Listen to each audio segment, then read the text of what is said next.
पद्म पुराण के अनुसार आज हम आपको एक कथा सुनाते हैं कि सरस्वती का नाम नंदा कैसे पड़ा।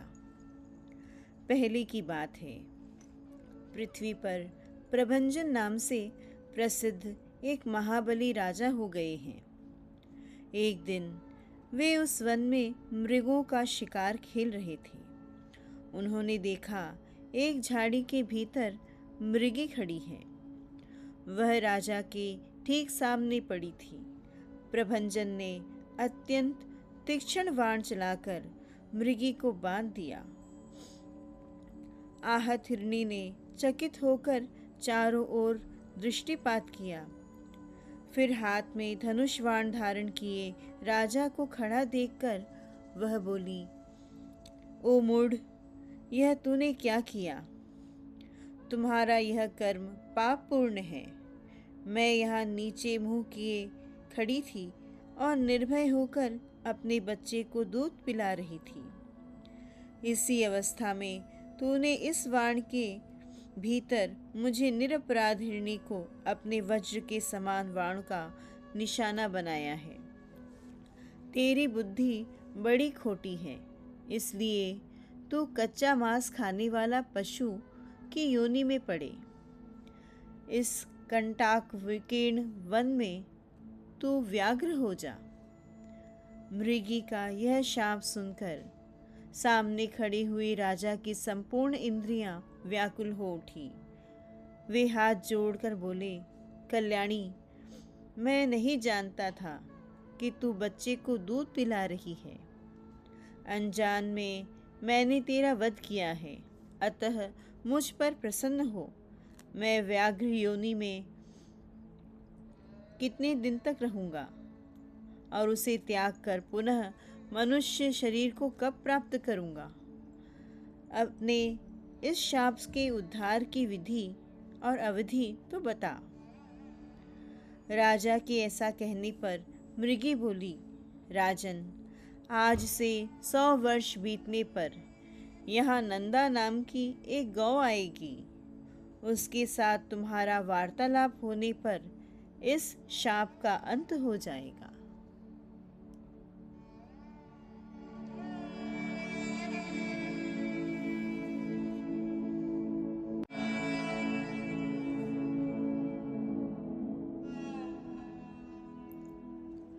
पुलस्त्य जी कहते हैं, मृगी के कथानुसार राजा प्रभंजन व्याघ्र हो गए।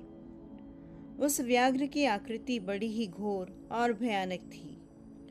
वह उस वन में काल के वशीभूत हुए मृगों, अन्य चौपायों तथा मनुष्यों को भी मार मार कर खाने और रहने लगा। वह अपनी निंदा करते हुए कहता था, हाय, अब मैं पुनः कब मनुष्य शरीर धारण करूंगा? अब से नीच योनि में डालने वाला ऐसा निंदनीय कर्म, महान पाप नहीं करूंगा। अब इस योनि में मेरे द्वारा पुण्य नहीं हो सकता। एकमात्र हिंसा ही मेरी जीवन वृत्ति है। इसके द्वारा तो सदा दुख ही प्राप्त होता है। किस प्रकार मृगी की कही हुई बात सत्य हो सकती है? जब व्याघ्र को उस वन में रहते 100 वर्ष हो गए, तब एक दिन वहाँ गौओं का एक बहुत बड़ा झुंड उपस्थित हुआ। वहाँ घास और जल की विशेष सुविधा थी। वही गौओं के आने का कारण हुई। आते ही गौओं के विश्राम के लिए बड़ा बाड़ लगा दी गई। ग्वालों के रहने के लिए भी साधारण घर और स्थान की व्यवस्था की गई। गौचर भूमि तो वहाँ थी ही।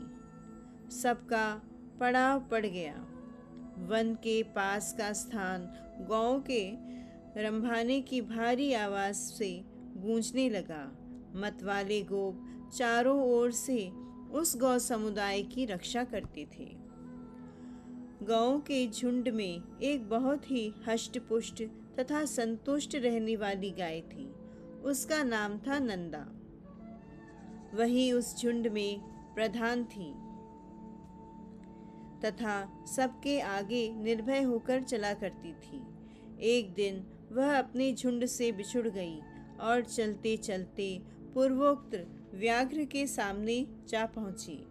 व्याघ्र उसे देखते ही खड़ी रह कहता हुआ उसकी ओर दौड़ा और निकट जाकर बोला, आज विधाता ने तुझे मेरा ग्रास नियत किया है, क्योंकि तू स्वयं यहाँ आकर उपस्थित हुई है। व्याघ्र का यह रोंगटे खड़े कर देने वाला निष्ठुर वचन सुनकर उस गाय को चंद्रमा के समान कांति वाले अपने सुंदर बछड़े की याद आने लगी।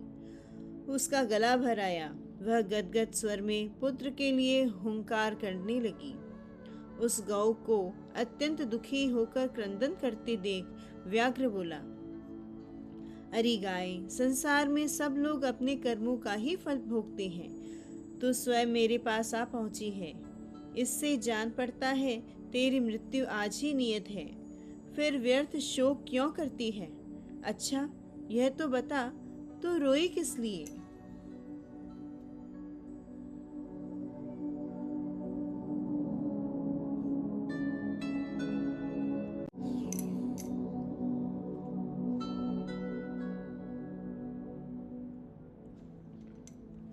व्याघ्र का प्रश्न सुनकर नंदा ने कहा, व्याघ्र, तुम्हें नमस्कार है। मेरा सारा अपराध क्षमा करो। मैं जानती हूँ तुम्हारे पास आए हुए प्राणी की रक्षा असंभव है, अतः मैं अपने जीवन के लिए शोक नहीं करती। मृत्यु तो एक ना एक दिन होगी ही, फिर उसके लिए क्या चिंता। किंतु मृगराज, अभी नई अवस्था में मैंने एक बछड़े को जन्म दिया है। पहली व्यान का बच्चा होने के कारण वह मुझे बहुत ही प्रिय है। मेरा बच्चा अभी दूध पीकर ही जीवित चलता है। घास को तो वह सूंघता भी नहीं। इस समय वह गोष्ठ में बंधा है और भूख से पीड़ित होकर मेरी राह देख रहा है। उसी के लिए मुझे बारंबार शोक हो रहा है। मेरे न रहने पर मेरा बच्चा कैसे जीवन धारण करेगा? मैं पुत्र स्नेह के वशीभूत हो रही हूँ और उसे दूध पिलाना चाहती हूँ। मुझे थोड़ी देर के लिए जाने दो। बछड़े को पिलाकर प्यार से उसका मस्तक चाटूंगी और उसे हिताहित की जानकारी के लिए कुछ उपदेश करूंगी। फिर अपनी सखियों की देख रेख में उसे सौंप कर तुम्हारे पास लौट आऊंगी। उसके बाद तुम इच्छा अनुसार मुझे खा जाना। नंदा की बात सुनकर व्याघ्र ने कहा, अरी, अब तुझे पुत्र से क्या काम है? नंदा बोली, मृगेंद्र, मैं पहल बछड़ा ब्याई हूँ, अतः उसके प्रति मेरी बड़ी ममता है। मुझे जाने दो। सखियों को, नन्हे बच्चे को रक्षा करने वाले ग्वालों और गोपियों को तथा विशेषतः अपनी जमदायिनी माता को देखकर उन सबसे विदा लेकर आ जाऊंगी। मैं शपथ पूर्वक यह बात कहती हूँ। यदि तुम्हें विश्वास हो तो मुझे छोड़ दो। यदि मैं पुनः लौट कर न आऊं तो मुझे वही पाप लगेगा जो ब्राह्मण तथा माता पिता का वध करने से होता है। व्याधों, मलेच्छों और जहर देने वालों को जो पाप लगता है वह मुझे भी लगेगा। जो गौशाला में विघ्न डालते हैं, सोते हुए प्राणी को मारते हैं तथा जो एक बार अपनी कन्या का दान करके फिर उसे दूसरे को दान देना चाहते हैं, उन्हें जो पाप लगता है वही मुझे भी लगेगा। जो अयोग्य बैल से भारी बोझ उठवाते हैं, उसको लगने वाला पाप मुझे लगेगा। जो कथा होते हुए स्वयं विघ्न डालता है और जिसके घर पर आया हुआ मित्र निराश लौट जाता है, उसको जो पाप लगता है वही मुझे भी लगेगा। यदि मैं पुनः लौट कर न आऊं, इस भयंकर पातकों के भय से मैं अवश्य आऊंगी।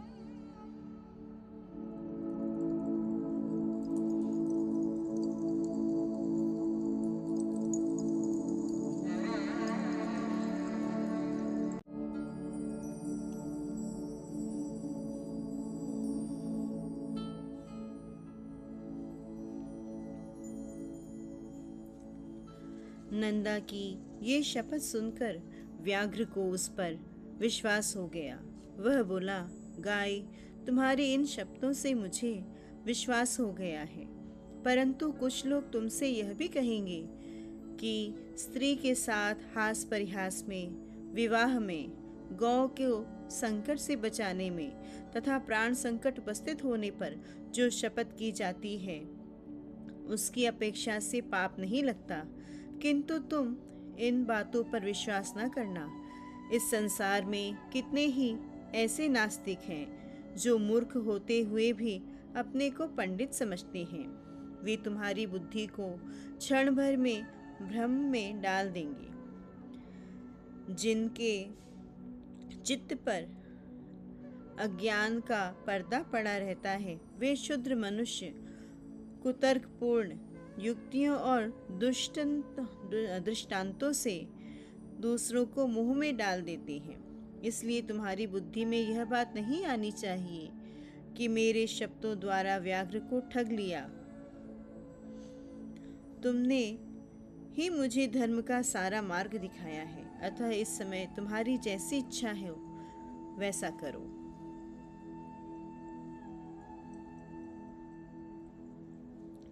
नंदा बोली, साधु, तुम्हारा कथन ठीक है। तुम्हें कौन ठग सकता है? जो दूसरों को ठगना चाहता है वह तो अपने आप को ही ठगता है।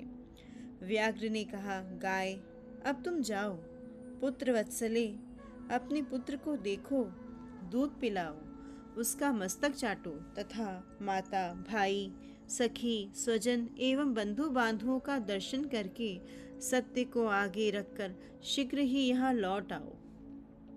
पुलस्त जी कहते हैं, वह पुत्र वत्सला धेनु बड़ी सत्यवादिनी थी। पूर्वोक्त प्रकार से शपथ करके जब वह व्याघ्र की आज्ञा ले चुकी, तब गोष्ठ की ओर चली। उसके मुंह पर आंसुओं की धारा बह रही थी। वह अत्यंत दीन भाव से कांप रही थी। उसके हृदय में बड़ा दुख था। वह शोक के समुद्र में डूबकर बारंबार डकराती थी। नदी के किनारे गोष्ठ पर पहुंचकर उसने सुना बछड़ा पुकार रहा है। आवाज कान में पड़ते ही वह उसकी ओर दौड़ी और निकट पहुंचकर नेत्रों से आंसू बहाने लगी। माता को निकट पाकर बछड़े ने शंकित होकर पूछा, माँ, आज क्या हो गया है? मैं तुम्हें प्रसन्न नहीं देखता। तुम्हारे हृदय में शांति नहीं दिखाई देती। तुम्हारी दृष्टि में भी व्याघ्रता है। आज तुम अत्यंत डरी हुई दिख पड़ रही हो।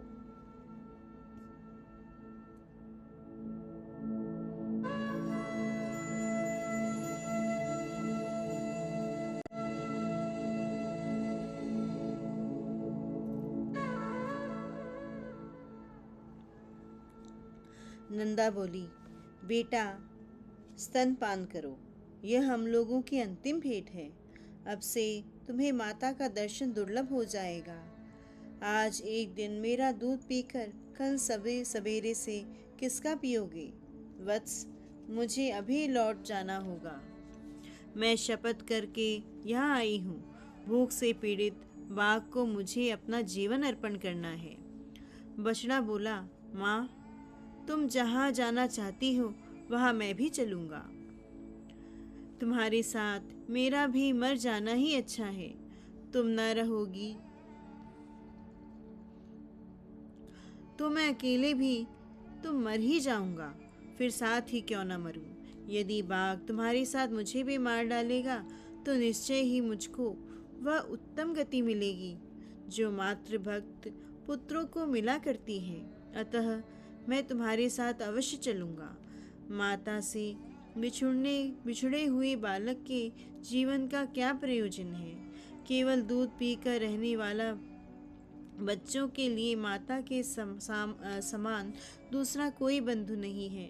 माता के समान रक्षक, माता के समान आश्रय, माता के समान स्नेह, माता के समान सुख तथा माता के समान देवता इस लोक और परलोक में भी नहीं है।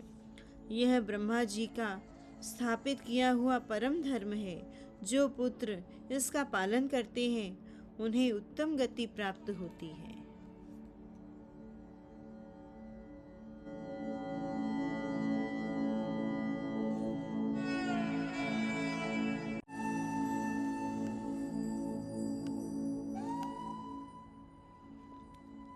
नंदा ने कहा, बेटा, मेरी ही मृत्यु नियत है, तुम वहां न आना। दूसरे की मृत्यु के साथ अन्य जीवों की मृत्यु नहीं होती। जिसकी मृत्यु नियत है उसी की होती है। तुम्हारे लिए माता का यह उत्तम एवं अंतिम संदेश है। मेरे वचनों का पालन करते हुए यहीं रहो। यही मेरी सबसे बड़ी शुश्रूषा है। जल के समीप अथवा वन में विचरते हुए कभी प्रमाद न करना। प्रमाद से समस्त प्राणी नष्ट हो जाते हैं। लोभवश कभी ऐसी घास को चरने के लिए न जाना जो किसी दुर्गम स्थान में उगी हो, क्योंकि लोभ से इस लोक और परलोक में भी सबका विनाश हो जाता है। लोभ से मोहित होकर लोग समुद्र में, घोर वन में तथा दुर्गम स्थान में भी प्रवेश कर जाते हैं। लोभ के कारण विद्वान पुरुष भी भयंकर पाप कर बैठता है। लोभ, प्रमाद तथा हर एक के प्रति विश्वास कर लेना, इन तीन कारणों से जगत का नाश होता है। अतः इन तीनों दोषों का परित्याग करना चाहिए। बेटा, संपूर्ण शिकारी जीवों से तथा मलेच्छ और चोर आदि के द्वारा संकट प्राप्त होने पर सदा प्रयत्न पूर्वक अपने शरीर की रक्षा करनी चाहिए। पाप योनि वाले पशु पक्षी अपने साथ एक स्थान पर निवास करते हों तो भी उनके विपरीत चित्त का सहसा पता नहीं चलता। नख वाले जीवों का, नदियों का, सिंग वाले पशुओं का, शस्त्र धारण करने वाले का, स्त्रियों का तथा दूतों का कभी विश्वास नहीं करना चाहिए। जिस पर पहले कभी विश्वास नहीं किया हो ऐसे पुरुष पर तो विश्वास करे ही नहीं। जिस पर विश्वास जम गया हो उस पर भी अत्यंत विश्वास न करे, क्योंकि अविश्वसनीय पर विश्वास करने से जो भय उत्पन्न होता है वह विश्वास करने वाले का मूल नाश कर डालता है। औरों की तो बात ही क्या है, अपने शरीर का भी विश्वास नहीं करना चाहिए। भीरु स्वभाव वाले बालक का भी विश्वास न करें, क्योंकि बालक डराने धमकाने पर प्रमादवश गुप्त बात भी दूसरों को बता सकते हैं। सर्वत्र और सदा सूंघते हुए ही चलना चाहिए, क्योंकि गंध से ही गौएं भली बुरी वस्तुओं की परख कर पाती हैं। भयंकर वन में कभी अकेला न रहे, सदा धर्म का ही चिंतन करें। मेरी मृत्यु से तुम्हें घबराना नहीं चाहिए, क्योंकि एक न एक दिन सबकी मृत्यु निश्चित है। जैसे कोई पथिक छाया का आश्रय लेकर बैठ जाता है और विश्राम करके फिर वहां से चला जाता है, उसी प्रकार प्राणियों का समागम होता है। बेटा, तुम शोक छोड़कर मेरे वचनों का पालन करो।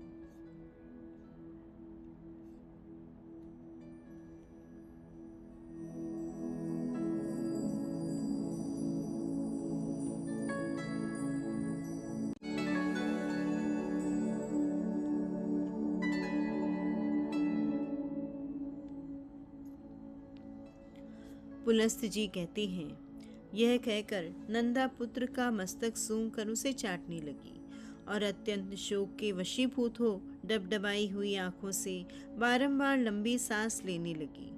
तदंतर बारंबार पुत्र को निहार कर वह अपनी माता, सखियों तथा गोपियों के पास जाकर बोली, माता जी, मैं अपने झुंड के आगे चढ़ती हुई चली जा रही थी।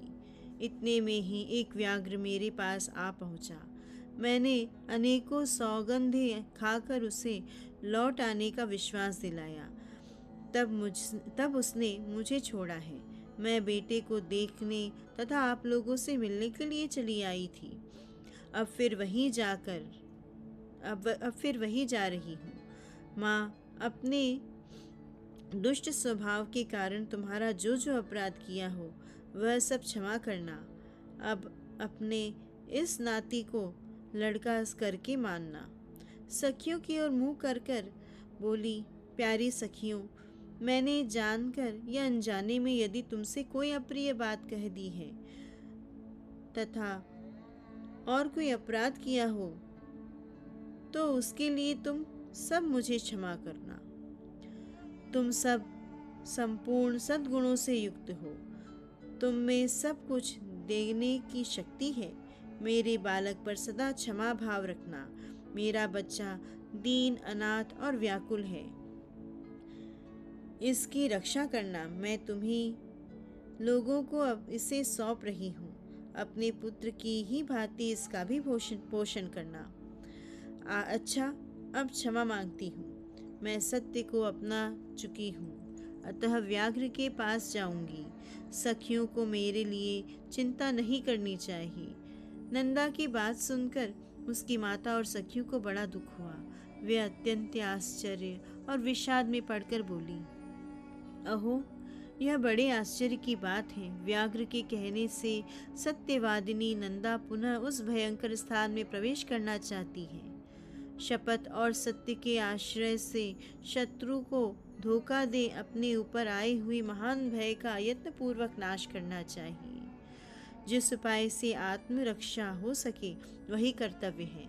नंदे, तुम्हें वहां नहीं जाना चाहिए।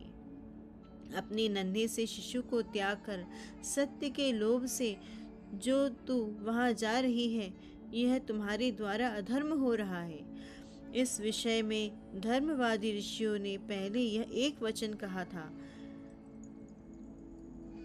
वह इस प्रकार है, प्राण संकट उपस्थित होने पर शपथों के द्वारा आत्मरक्षा करने में पाप नहीं लगता। जहाँ असत्य बोलने से प्राणियों की प्राण रक्षा होती हो, वहाँ वह असत्य भी सत्य है और सत्य भी असत्य है। नंदा बोली, बहनों, दूसरों के प्राण बचाने के लिए मैं भी असत्य कर रही हूँ, किंतु अपने लिए, अपने जीवन की रक्षा के लिए मैं किसी तरह झूठ नहीं बोल सकती। जीव अकेले ही गर्भ में आता है, अकेले ही मरता है, अकेले ही उसका पालन पोषण होता है तथा अकेली ही वह सुख दुख भोगता है। अतः मैं सदा सत्य ही बोलूंगी। सत्य पर ही संसार टिका हुआ है। धर्म की स्थिति भी सत्य में ही है। सत्य के कारण ही समुद्र अपनी मर्यादा का उल्लंघन नहीं करता। राजा बलि भगवान विष्णु को पृथ्वी देकर स्वयं पाताल में चले गए और छल से बांधे जाने पर भी सत्य पर ही डटे रहे। गिरिराज विंध्य अपने 100 शिखरों के साथ बढ़ते बढ़ते बहुत ऊंचे हो गए थे। यहाँ तक कि उन्होंने सूर्य का मार्ग भी रोक लिया था, किंतु सत्य में बंध जाने के कारण ही वे महर्षि अगस्त्य के साथ किए गए अपने नियमों को नहीं तोड़ते। स्वर्ग, मोक्ष तथा धर्म सब सत्य में ही प्रतिष्ठित हैं। जो अपने वचन का लोभ करता है उसने मानो अपना लोभ कर लिया है। सत्य अगाध जल से भरा हुआ तीर्थ है। जो उस शुद्ध सत्यमय तीर्थ में स्नान करता है वह सब पापों से मुक्त होकर परम गति को प्राप्त करता है। 1000 अश्वमेध यज्ञ और सत्य भाषण, ये दोनों यदि तराजू पर रखे जाएं तो 1000 अश्वमेध यज्ञों से सत्य का ही पलड़ा भारी होगा। सत्य ही उत्तम तप है। सत्य ही उत्कृष्ट शास्त्रज्ञ है। सत्य भाषण में किसी प्रकार का क्लेश नहीं है।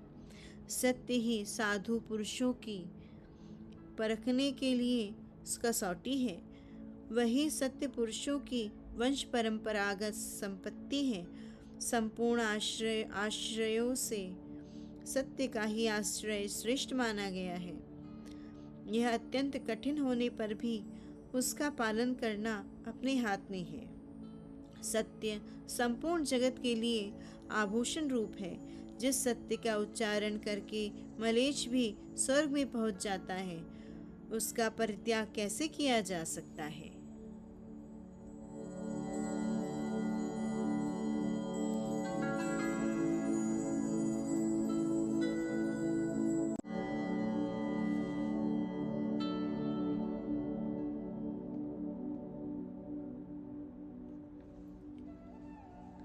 सखियां बोली, नंदे, तुम संपूर्ण देवताओं और दैत्यों के द्वारा नमस्कार करने योग्य हो, क्योंकि तुम परम सत्य का आश्रय लेकर अपने प्राणों का भी त्याग कर रही हो, जिनका त्याग बड़ा ही कठिन है। कल्याणी, इस विश्व में हम लोग क्या कर सकती हैं? तुम तो धर्म का बीड़ा उठा रही हो। इस सत्य के प्रभाव से त्रिभुवन में कोई भी वस्तु दुर्लभ नहीं है। इस महान सत्य से हम लोग यही समझती हैं कि तुम्हारा अपने पुत्र के साथ वियोग नहीं होगा।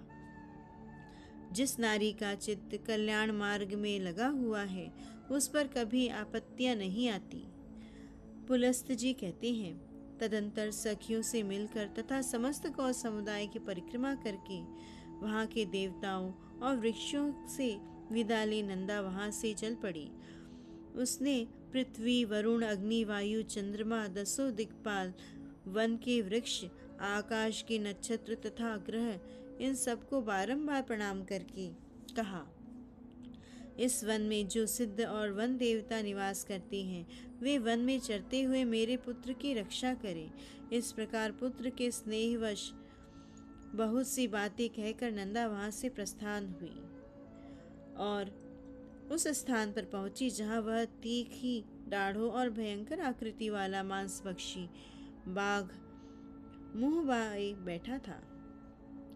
उसके पहुंचने के साथ ही उसका बछड़ा भी अपनी पूंछ ऊपर को उठाए अत्यंत वेग से दौड़ता हुआ वहां आ गया और अपनी माता और व्याघ्र दोनों के सामने आकर खड़ा हो गया। पुत्र को आया देख तथा सामने खड़े हुए मृत्यु रूप बाघ पर दृष्टि डालकर उस गौ ने कहा, मृगराज, मैं सत्य धर्म का पालन करती हुई तुम्हारे पास आ गई हूँ। अब तुम मेरे मांस से संतुष्ट होकर इच्छा अनुसार अपनी तृप्ति करो। व्याघ्र बोला, गाय, तुम बड़ी सत्यवादिनी निकली। कल्याणी, तुम्हारा स्वागत है। सत्य का आश्रय लेने वाले प्राणियों का कभी कोई अमंगल नहीं होता। तुमने लौटने के लिए जो पहले सत्य पूर्वक शपथ की थी, उसे सुनकर मुझे बड़ा कौतूहल हुआ था कि यह जाकर फिर से कैसे लौटेगी। तुम्हारे सत्य की परीक्षा के लिए ही मैंने तुम्हें भेज दिया था, अन्यथा मेरे पास आकर तुम जीती जागती कैसे लौट जा सकती थी। मेरा तो कौतूहल पूरा हुआ। मैं तुम्हारे भीतर सत्य खोज रहा था, वह मुझे मिल गया। इस सत्य के प्रभाव से मैंने तुम्हें छोड़ दिया। आज से तुम मेरी बहन हो और यह तुम्हारा पुत्र मेरा भांजा हो गया। शुभे, तुमने अपने आचरणों से मुझे महान पापी को यह उपदेश दिया है कि सत्य पर ही संपूर्ण लोग प्रतिष्ठित हैं। सत्य के ही आधार पर धर्म टिका हुआ है। कल्याणी, तृण और लताओं सहित भूमि के वे प्रदेश धन्य हैं जहाँ तुम निवास करती हो। जो तुम्हारा दूध पीते हैं वे धन्य हैं, कृतार्थ हैं। उन्होंने ही पुण्य किए हैं और उन्होंने ही जन्म का फल पाया है। देवताओं ने मेरे सामने यह आदर्श रखा है। गाँव में ऐसा सत्य है, यह देखकर अब मुझे अपने जीवन से अरुचि हो गई है। अब मैं वह कर्म करूँगा जिसके द्वारा पाप से छुटकारा पा जाऊँगा। अब तक मैंने हजारों जीवों को मारा और खाया है। मैं महान पापी, दुराचारी, निर्दयी और हत्यारा हूँ। पता नहीं ऐसा दारुण कर्म करके मुझे किन लोकों में जाना पड़ेगा। बहन, इस समय मुझे अपने पापों से शुद्ध होने के लिए जैसी तपस्या करनी चाहिए उसे संक्षेप में बताओ, क्योंकि अब विस्तार पूर्वक सुनने का समय नहीं है।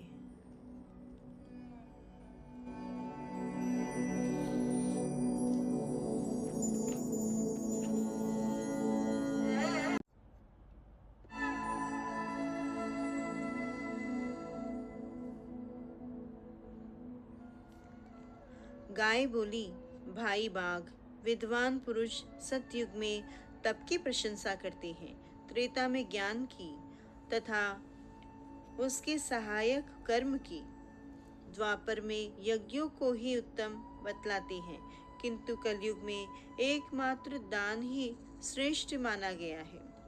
संपूर्ण दानों में एक ही दान सर्वोत्तम है, वह है संपूर्ण भूतों को अभय दान।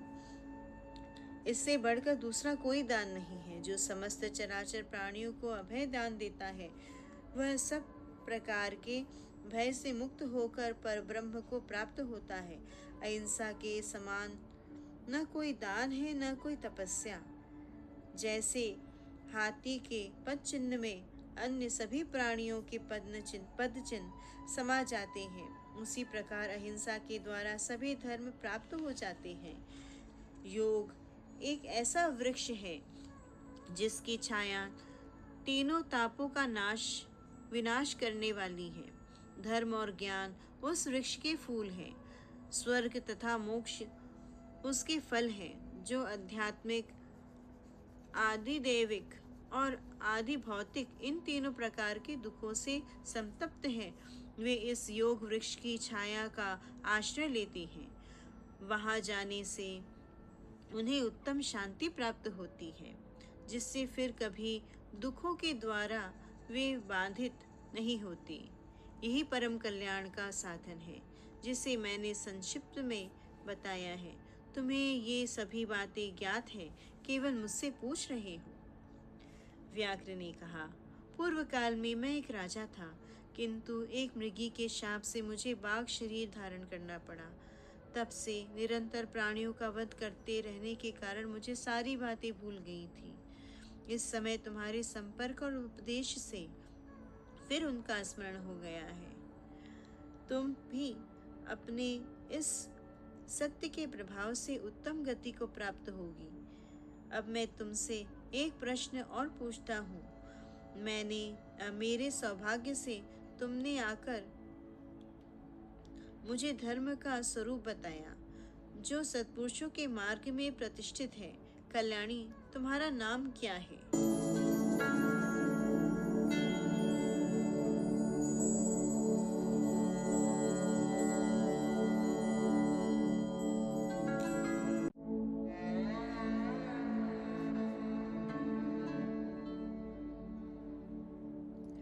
नंदा बोली, मेरे यूथ के स्वामी का नाम नंद है, उन्होंने ही मेरा नाम नंदा रख दिया है।